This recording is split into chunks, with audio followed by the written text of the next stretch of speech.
All right. So we're officially recording now. So let's get started.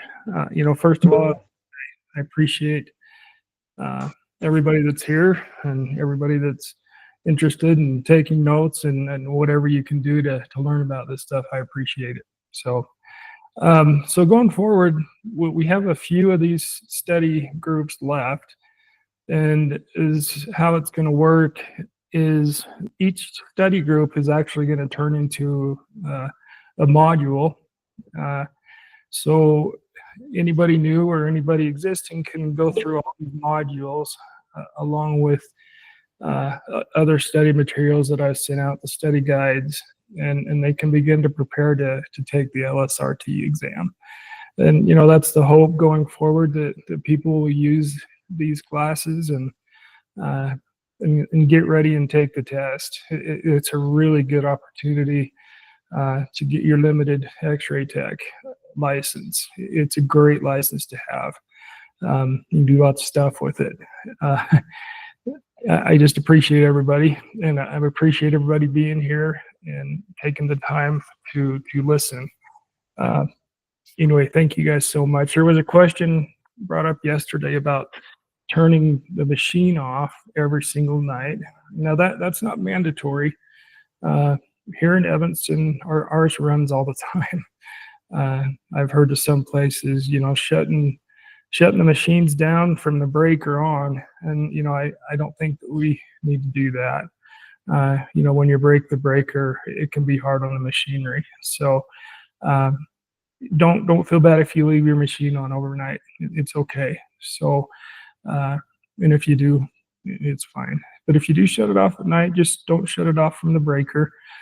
Just shut it off from the computer, and you should be good to go. So, all right, let's get started here. So we're on study group number 13. It's surprising how fast these have kind of come and gone. Next week, we will start getting into the ins and outs of positioning. We won't actually be doing positionings, but there's certain things you need to know about the positioning for test purposes. So that is what we're going to start doing next week. Probably take a couple weeks to do that. And then we will get into some of the formulas that are expected, math formulas, algebraic formulas. Are not that bad. And we'll run through those so you guys are aware of those. So, all right, let's get started here. Study group number 13. Let's see. Okay, anybody listening, can you guys see that okay?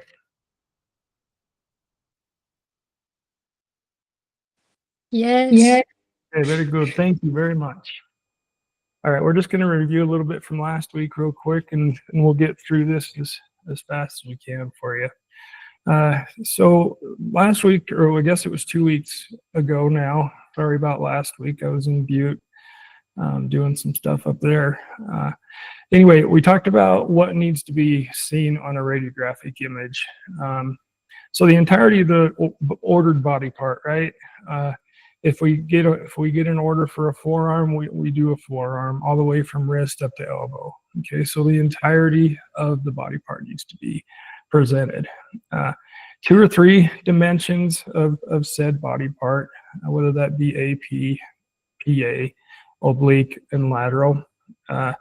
So proper brightness and contrast, as well as proper density. And as you go forward, you're gonna know what that looks like. So most of our techniques are pretty close, and it's gonna get you right there. So I don't worry about that at all. Proper spatial solution or resolution, good contrast between 2 adjacent parts of your image. You need to be able to pick out small parts within the image, and just become aware of how the body part should look on an X-ray. We talked about hanging films and how to make that film look anatomically correct for the doctor and the radiologist. So, for example, upper extremity should have a lot of contrast, a lot of contrast between dark and light, right? Whereas chest, abdomen should demonstrate more shades of gray, detail between soft tissues. So Get to know your anatomy. I know a lot of you have been doing this for a long time, and you're very aware of anatomy. But it does help in X-ray to know what anatomy you're looking at. So get to know your anatomy, and it's good anyway. So, and like I said, everything should be submitted anatomically correct, not upside down and backwards. All images should be submitted with a marker, okay, whether it be right or left. All images need to have a right or left marker on there so that we can distinguish between right and left sides, right? And it's much better if you can do that pre-imaging. Put that on your image receptor before you take the image. That way there's no confusion about what side is what. All legal identifiers must be demonstrated: name, date of birth, medical record number, ascension number, and a brief history about what is going on with that patient. So all artifacts need to be removed. For instance, necklace, eyeglasses, earrings, nose rings, all sorts of rings. There are certain times where a patient cannot remove a piercing or something like that, but in that case, there's not much we can do about that. But we need to make every effort to make sure all the artifacts are out of the region of interest. Okay, so that's a little review from a couple weeks ago. We talked about AEC, automatic exposure control. You just need to know what that is. We don't use it in any of our clinics. I kind of wish we did. It's really nice, actually. But just know that there's a preset KVP, and you take your image, and as soon as enough radiation is passed through the body and hit the detector, it'll automatically shut off and give you a very good image. But we just know that that's what AEC is automatic exposure control. Backup timer has to do with the AEC. It's to protect our patient, in case we have bad positioning and the energy keeps going through the body before it sets that detector off. So we set up a backup timer to say, I only want this much energy to go through, and you need to shut off whether you're ready to shut off or not. Okay, that's what a backup timer is. So, all right, guys. So we're going to talk about some imaging equipment today. A lot of this stuff you guys are familiar with. Each clinic is a little bit different, but most of them are pretty close. A lot of us use the CMP 200, which is our imaging console. And just become familiar with the buttons that are on that. Okay. We'll just kind of, sorry about that, guys. I like to roll my finger for some reason. Okay. So up here, you start with your menu button. Okay. You hit your menu button and it brings up what you want to image, whether it be upper extremity, lower extremity, thorax, abdomen. You select that region, and then you can select your body part. And once you do that, it'll give you an APR technique, okay, the technique that is preset for that body part. And 9 times out of 10, you're going to be able to use that technique. We are going to get into techniques and how to determine what to use based on the size of the patient. So anyway, you got your menu button. The buttons over here along the side allow you to select said menu items.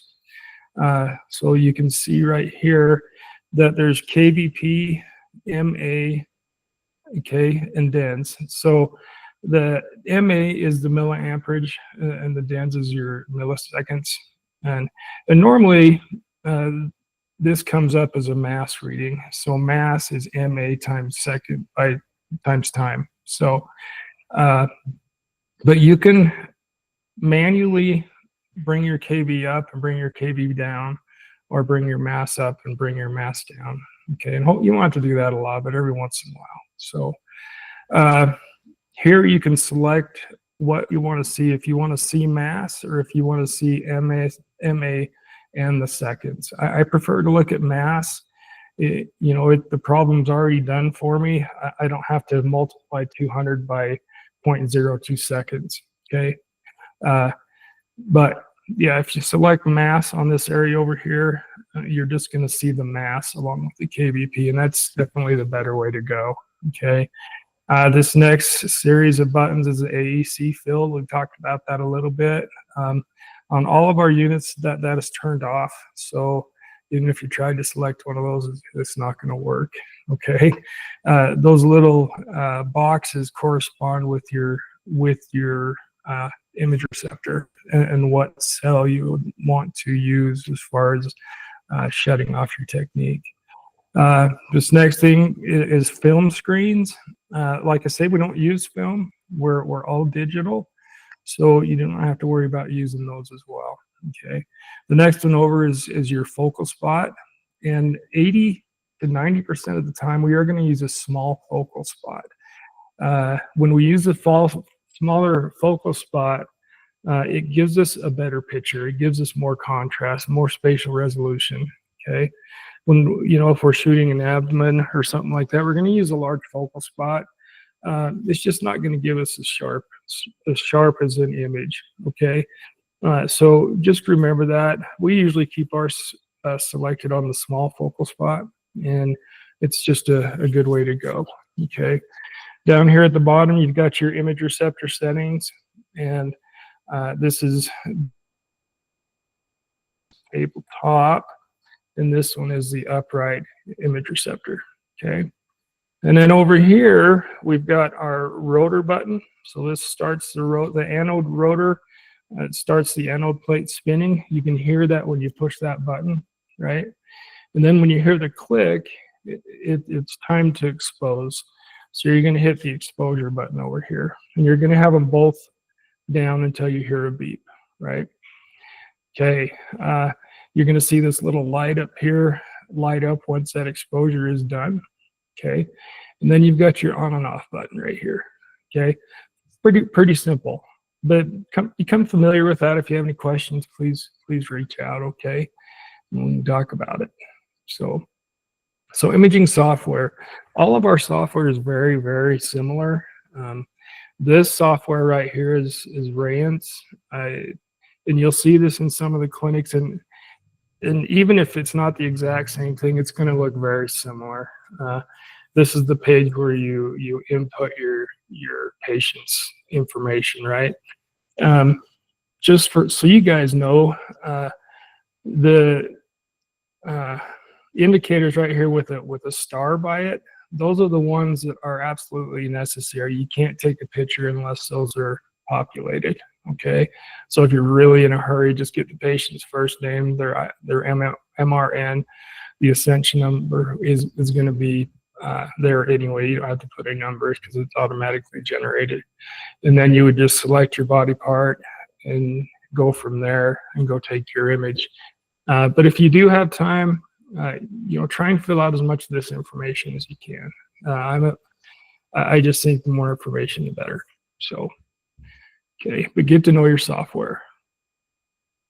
All right. So we've talked about this, so we'll just briefly go over this information needed.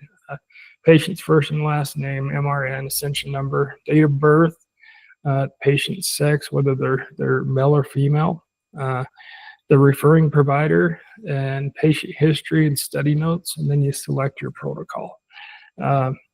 Yeah, all that stuff needs to be presented if you have time. Okay. So post processing, after you take your image, this is the screen that you're going to see. This is your image coming up on the screen from your image receptor. Okay. And on this screen, you can make changes, right? You can add a marker over here. You can, turn your image right or left, 90 degrees. You can flip it right to left. Just become familiar with these buttons over here. And I know this may look a little bit different, but I'm going to pull up the next screen, and it's probably going to be more familiar to you people over in Afton. Probably recognize this screen. So just kind of know what the buttons are. And, the good thing about the Rayance program is they tend to label stuff really well. So you can edit your procedure over here. You can retake the image if you need to. it'll just give you the option to take another image, and you can reject your image if you would like. Once you take the picture, you've got it turned correctly, it's anatomically correct, it's marked, you can go ahead and hit the accept button. Okay. My goodness, my finger. Okay, sorry about that, guys. Very sensitive mouse. So this is the post-process screen that most of us see. Okay, this is the one that comes up right after your picture. And over here on the right, you've got a bunch of buttons that you can choose from. Okay, so say we take this foot and we forget to add a marker, and we know it's a right foot. So we can go over here and hit the right button. Okay, and it's going to populate an R onto our image. At that point, we can drag that R to wherever we want it. Okay, just make sure it's not in the image itself or the body part itself. Okay, so those left and right are pretty self-explanatory. The T with the pencil by it, it's so you can define what you're doing. You pull that up, and it's gonna. I'll show you what it's gonna look like. It's gonna look like that.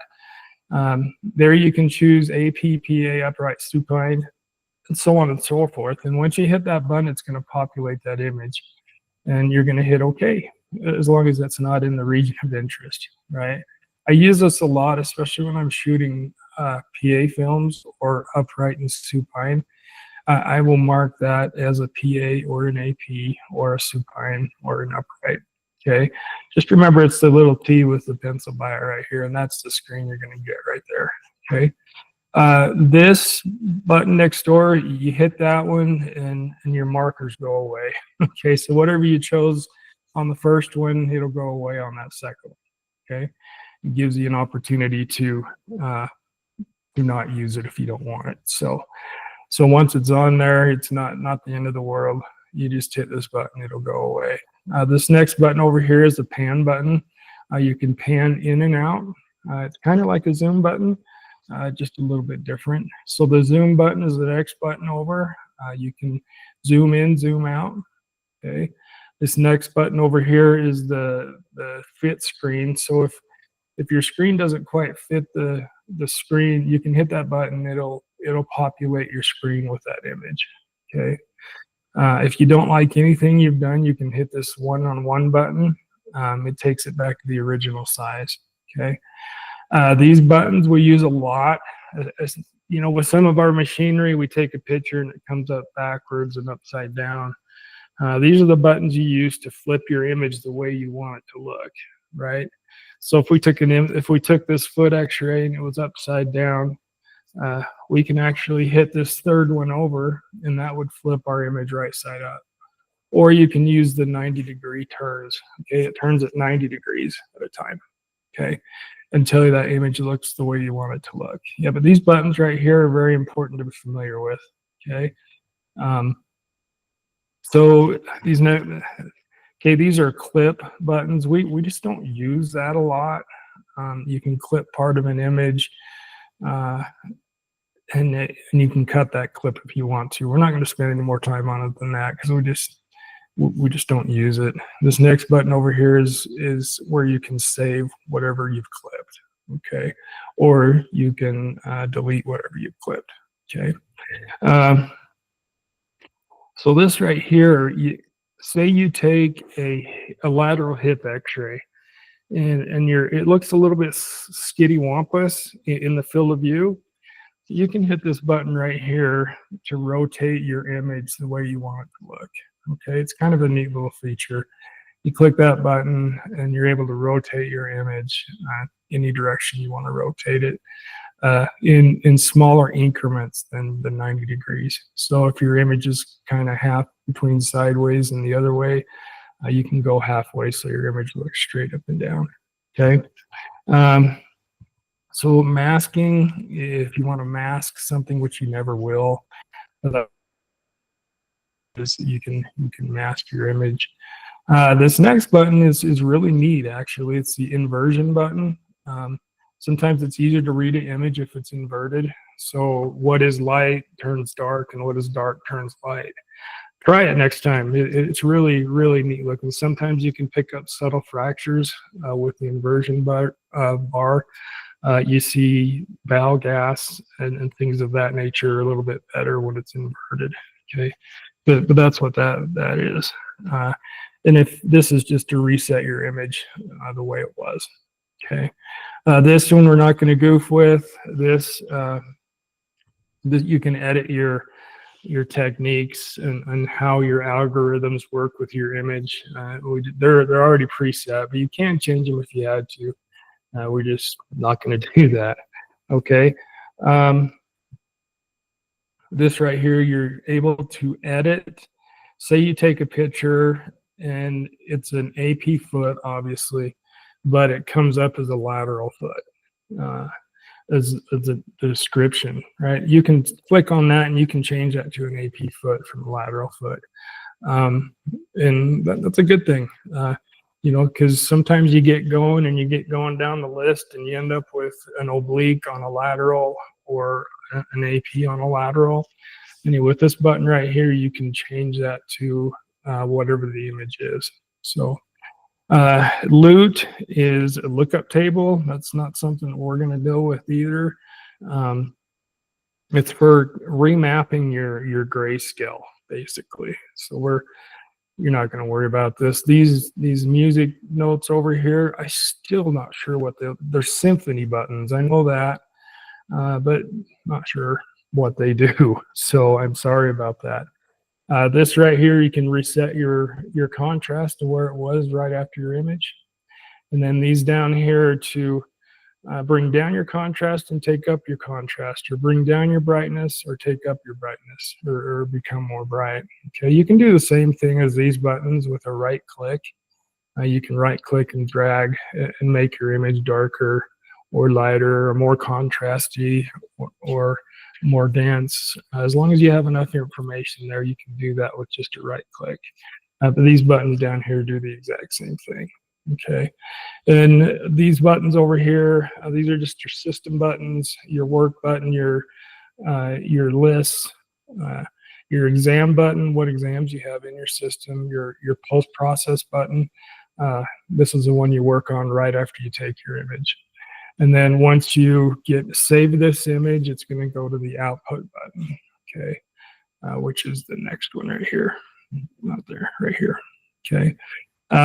So when you want to look at your image, these buttons up here are pretty self-explanatory. This is going to show you this one image, and this is going to show you 2 of your images. This will show you up to 4. And this is going to box them up for you so you can see them all on one page. Okay. If you want to add an arrow to point at something, that's that little button right there. Again, we've got pan and we've got magnification or zoom in and out. Same buttons. We can turn that image any way we want to turn it. Okay. And then here's your page button to make that fit your screen. Okay. Again, the inversion button. And this is the DICOM button. If you press on this, it's going to show you what time you took the picture, where they're at, what they're named, all sorts of stuff. It's a really long list. Anyway, that's just FYI. Okay, if you want to measure something, this is your ruler. You can measure the size of a kidney stone, or you can measure the size of somebody's heart. Pretty neat. And here you can measure angulation. Say you have a really bad broken forearm, you can measure the angulation of that fracture. Sometimes the angulation determines whether that patient needs to have surgery or not. We're not going to do a lot with that. That's more for the providers and the docs, but just so you know kind of what that is. So this is the save button, of course. This is your down contrast, up contrast, right? And this is your brightness. So decrease brightness or increase brightness. This is to, if you make any measurements with any of these, okay, this will take those off of your screen. Once you measure, that line is going to be there.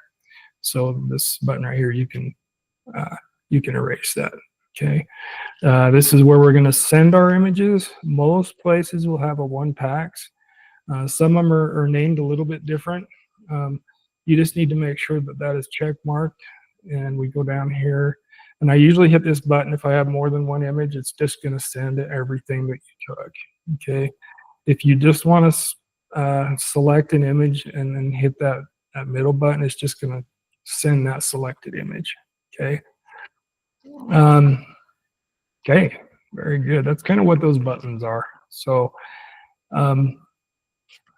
image post-processing. Post-processing of an image refers to techniques that you use to enhance or modify the appearance of your image that you have required, but before the radiologist actually sees it. So you can, if you do make a mistake or the machine puts your image up there a little bit funny, you can correct that before you send it to the provider or the radiologist. That's why they call it post-processing, because it's post you taking the image. The more you can do that image pre-processing or pre-image, the better off you are. Okay. So it's an algorithm-based program. It knows that it's shooting a foot, and it's going to put every filter and algorithm towards that image that you're taking. So it actually is going to make your image look better. Back when it was just film X-ray, you're kind of stuck with what you got. So pretty awesome technology. So the goal is to improve the visibility of anatomic structures. Okay, reduce noise and improve the overall image quality for a better diagnosis. And that's really why we're here, is to get the best possible picture, and our machinery is actually helping us do that. So so just a few things. We're just going to run through these real quick. Contrast adjustment, we kind of talked about that. Right click, and then most of these can be done by holding down your right click and hovering over the image to make that image look the way you think it should look. Okay. Most of the time, those images that come out of there are really good. Sometimes when you overshoot them, maybe it's really dark, you can make that light again. Okay, the only difference is when it comes out light or grainy, you can't bring that back. So you usually have to double or triple your mass and take another picture. Okay, but yeah, most of these contrast adjustment, edge enhancement, noise reduction, shuttering, or not shuttering, but noise reduction and edge enhancement, we can fix some of that through the algorithms in the computer, as well as right clicking and making that image look a little bit better. Okay, we know a little bit about noise. It's really hard to fix noise on an image because it's either underexposed or we've got patient motion. Those usually have to be retaken. Okay.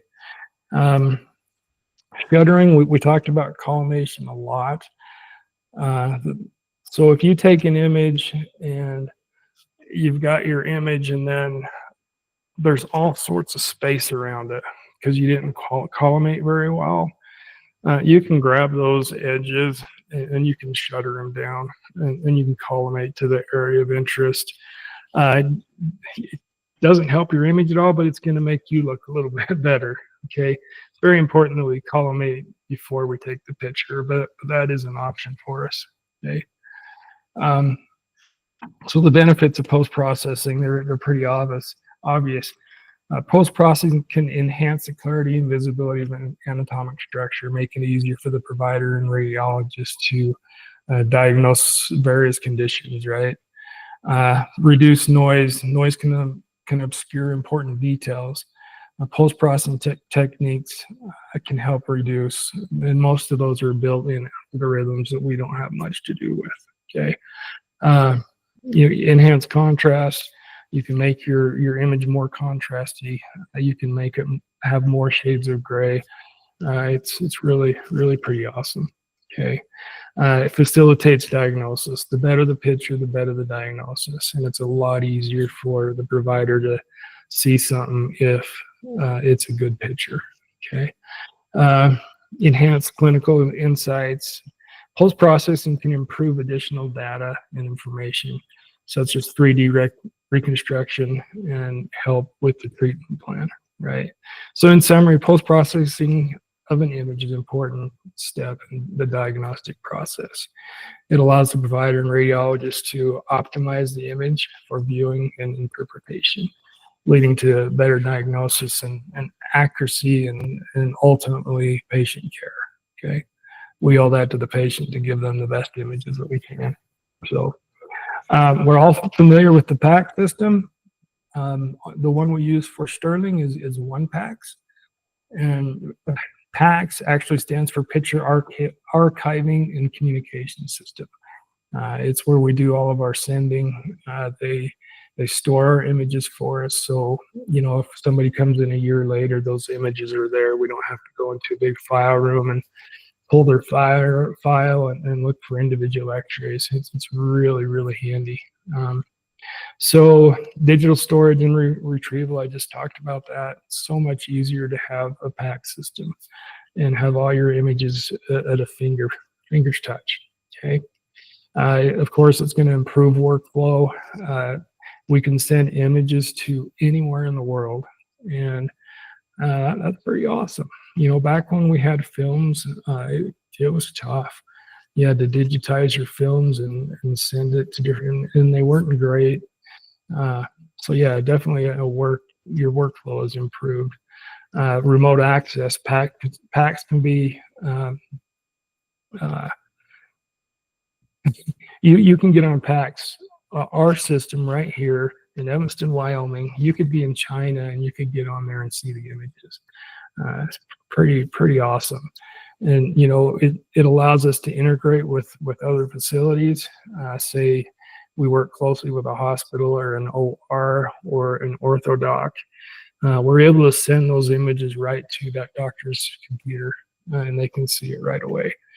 PACS enables us to do that, okay? It enables us to put stuff in the EMR, the RS and the HIS, Hospital Information System. It just makes information right there at our fingertips, and that's what PACS does for us. So be thankful for PACS. It's really cool. And, you know, these are just obvious: advanced efficiency, cost saving. So the elimination for the need of physical film storage, which I'll tell you, you know, when I first started, everything was film, and I worked graveyard shift when I first started. So they would leave me all the films to be filed and put away. Then the first hour and a half of my shift every day was filing. And tell you what, I didn't enjoy it. So, you know, when PACS came around, it made so much easier, and it opened up so much space in the hospital. You didn't have to store those films. It's just right there on the computer for you. You know, and ultimately it just comes to better patient care. You know, it's easy for a patient to be referred somewhere now. You know, it's just point and click, and they've got everything radiologically speaking that doctor needs, even though they took the images 500 miles away.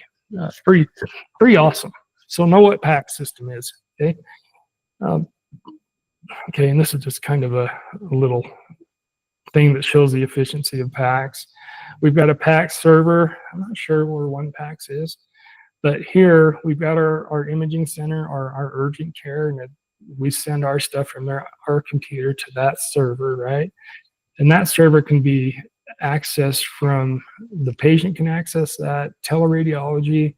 When we get images read, I bet you those doctors are sitting at home, not just waiting for images to come across to interpret. It's pretty awesome.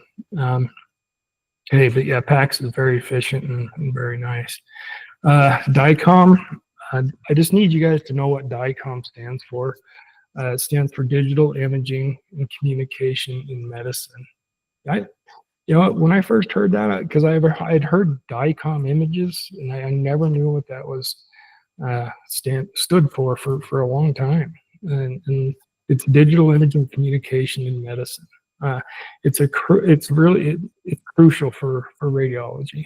Okay, it's our way of sending images somewhere else, and the algorithms that allow that image to be there, and the image to look good, and the image to be stored and transmitted and managed, Okay, it's all about DICOM images.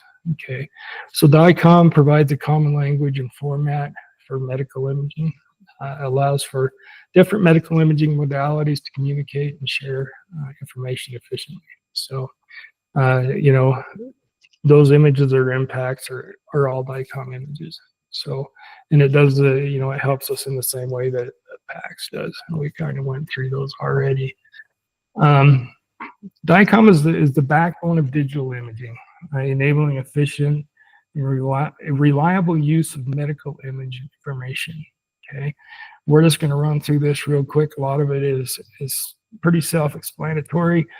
Quality control of medical equipment. There's certain things that we do.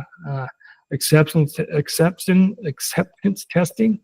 Okay, we have our systems looked at by an imaging company to make sure things are working well. Routine maintenance, if something goes wrong, we get that fixed, whether it's something that I can do or if it's something that needs to be outsourced.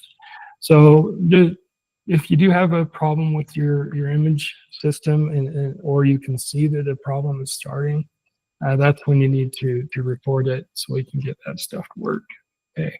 Image quality assurance, we make sure that our images are looking good. I look at a lot of images and I'm proud of you guys. You guys are doing some awesome work. Just a couple things here and there, but yeah, you guys do great. So radiation safety monitoring, you know, our dosimeter batches, we monitor what kind of exposure we're getting, and equipment reliability. Okay, our equipment has to work in order to get the image right. So if we're having any problems or anything, just reach out to your manager. You can reach out directly to me, and we'll get the ball rolling on fixing whatever needs fixed. Okay. Display monitor quality, I'm not going to say much about this. Basically, the resolution on a medical grade monitor should be at least 3 megapixels, 1500 to 2000 pixels as a general rule of thumb. And for me, that's Greek. I know that the monitor has to do with pixels and megapixels, but as far as anything of that, I mean, just be aware that there is a quality assurance that the monitors that we have in our X-ray rooms are up to snuff. So,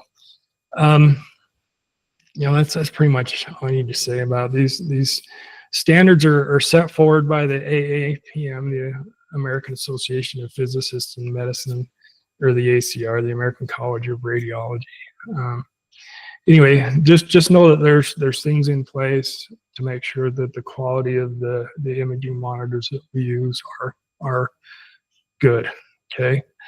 All right. I think that's pretty much all I have for you today. Please reach out if you have any questions about the imaging software that we use, and we can jump on there and run through what the buttons mean.